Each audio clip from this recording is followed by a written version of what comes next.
Hey there, welcome back to the channel. Turns out that this is not the most convenient place for your hoist to give out.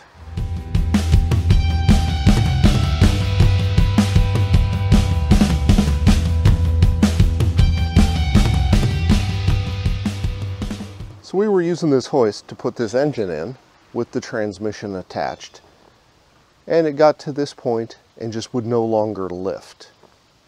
A couple of theories on why that occurred. Number one, you can see I have it all the way out to the half-ton spot here, but that is because when the ram is installed, which attaches from here to here, it runs into the front of the car. So we just couldn't get it any further in. I didn't video taking out the ram or taking it apart. It's not hard. There's just a bolt that runs through here and a bolt that runs through here, and then the ram comes right out. I'm going to measure that. So we want to measure from the fulcrum to the connecting point and the fulcrum out to the load point. This is what's called a third order lever, but we're going to do some calculation. I had always thought that you'd use the half-ton because just the force on this might break it, but I'm actually starting to wonder if this, which is an 8-ton ram that goes in here, if this just overloads the ram. So we'll do some quick math. So from the fulcrum to the work point is 11.5 inches. From the load point, which is where the chain is way down there,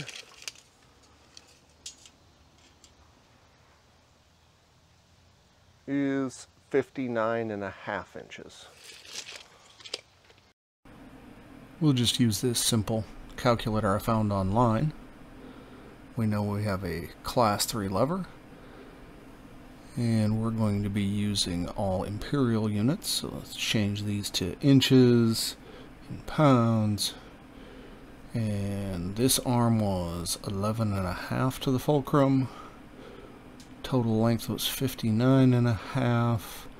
We have a 8-ton ram, which is 16,000 pounds.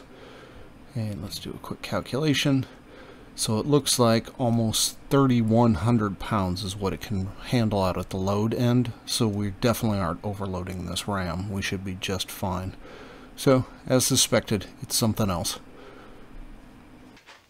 Of course, it decided to die when I had a bunch of things in the garage, so it makes it harder to work on. But this is the master cylinder. It's got a lever that actuates it here. This piece you're familiar with goes on here. And then from here, the master cylinder piston is attached and pushes down into the cylinder. When one of these rams quits working, really there's only two options. Either it doesn't have enough fluid, or fluid is leaking past one of the seals. It'll have seals in here in the master cylinder, so it's pumping fluid out of this cylinder through a channel into the larger cylinder, or it's leaking past the seals in this piston here, which is attached to the output work ram. This is the fill plug here. You can see the fluid is all the way to the top here, so that is not the problem here. It's got plenty of fluid, so it's leaking past one of the seals. I took this master cylinder apart, which basically just means unscrewing this, and then this piece, which is normally in here, it goes inside, comes out.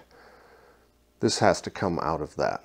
Now, here are the seals that I'm talking about. It's got an O-ring seal and then a cup seal here. If you take a look at this, wonder where the problem is. Look at that. I'm fairly certain that something could have leaked past there. And in fact, the inside of this, you can see, it looked like it had been chewed on by a beaver as well. These are just mild steel. There's nothing hardened. There's no kind of sleeve in here. Not a huge surprise for a cheap Chinese-made Hoist, or the ram anyway, but it's definitely part of the problem. Blown seal might still be an issue, but this is definitely a big problem regardless. Looks like something got ingested through the top here and just chewed this up. Now, a rubber cap on here would have been a nice addition, but evidently that extra 2 cents wasn't worth doing. I tried to source new pieces for this. At least locally, I can't find anything. I'll probably do a little bit more looking, see if I can find some so that I can repair this and get it back in service for something. But I was able to buy an entirely new ram for this for $80. So that's the route that I went. We're going to put that in and get this thing back working. Here's the new ram I purchased from Harbor Freight. Take a look at it.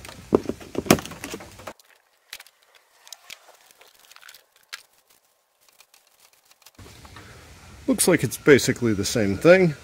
Obviously they've upgraded to red, so maybe it'll go faster. You can see the master cylinder on this one is really the same exact material. Looks like it's just mild steel. So they didn't go all out. There's also no seal on the top of it here. So I fully expect this one to wear out pretty quickly too.